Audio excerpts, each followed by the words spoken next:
Hi, my name is Olivia Parker, and my presentation is on effect of mental health providers on fewer poor mental health days. To start off with the introduction, do counties with a higher amount of mental health providers report a lower amount of poor mental health days? So for the null hypothesis, there is no association between the number of mental health providers to the number of poor mental health days within counties. Also for the alternative hypothesis, counties with a higher number of mental health providers report fewer poor mental health days. Now to just kind of go in a little bit on some more analysis that was done on articles relating to poor mental health days and mental health providers. So one bit of information that I found that stood out to me includes poor mental health prevalence is prominent within the United States due to the associating factors that continue to affect one's mental health. And the factors that can affect one individual's mental health include demographics, social environmental factors, and medical access. And to highlight on medical access, this is key also within the data analysis due to the fact of if higher amounts of mental health providers report on fewer poor mental health days.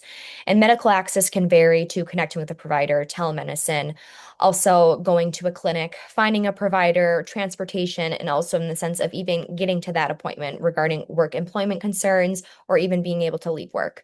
So addressing the factors that contribute to one's mental health is prominent even within society today, relating to how one or another may reflect on their poor mental health day because it varies between individuals.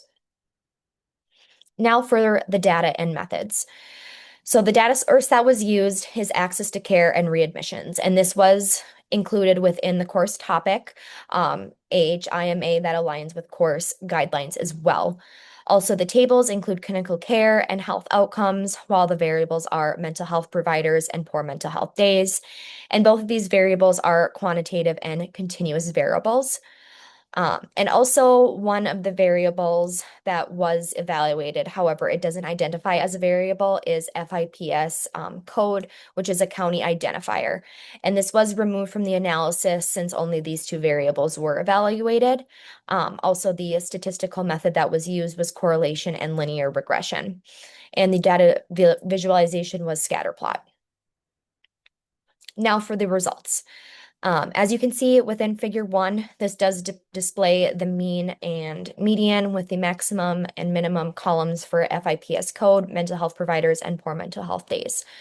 Now to just go through it, in figure 1, mean of mental health providers is defined by a value of 0.0016266 and a median of 0.00111424, while the mean value of poor mental health days included 4.191 and median value of 4.914 reflects similarity of distribution.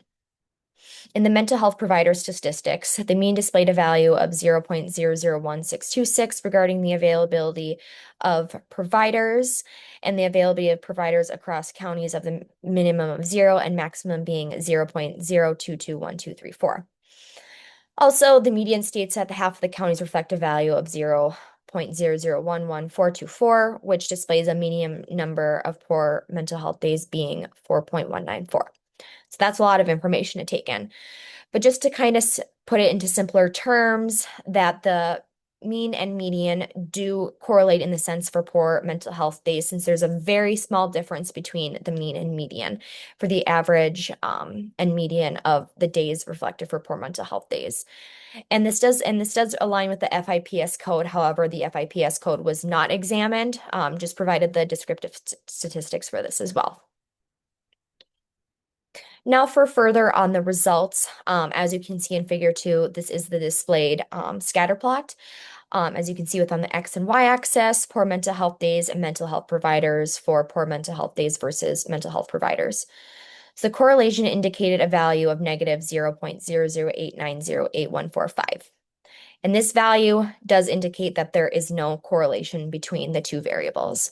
And with that led into the linear regression used as a statistical analysis, which stated the p-value of 0.9613, which is not statistically significant, and an R-squared value of negative 0.003369.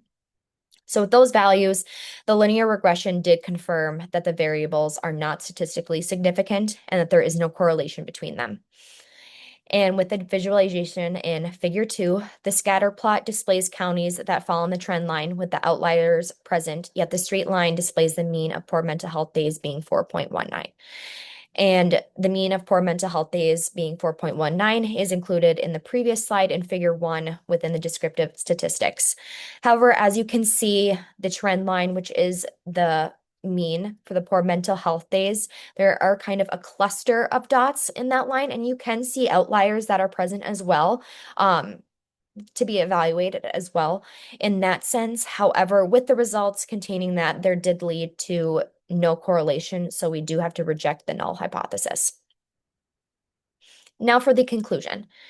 There is no association between the number of mental health providers to the number of poor mental health days within counties. Also, implementing population-based interventions that advocate mental health and intervention services among counties that are free of charge allow individuals faced with poor mental health days to access the correct care without fear of medical payments and healthcare provider availability. And this is key within the evaluation here with the data, that even though that they're not correlated, it still does leave room for the fact that there still needs to be some sort of access to individuals within these counties that are facing higher poor mental health days. And through population-based interventions can allow individuals to find transportation, be directed on where they should go for mental care access, and also identifying a provider to speak with, since sometimes medical access is hard to come by, and also provider availability. So further evaluation of higher amounts of mental health provider on fewer poor mental health days is needed, since the variables can still be correlated. Even if this data does show they are not correlated, it may still be correlated in a sense that we still can further evaluate this and add more factors to see in some way if there's a correlation based on demographics, social and economical factors, and medical access. And these are my references.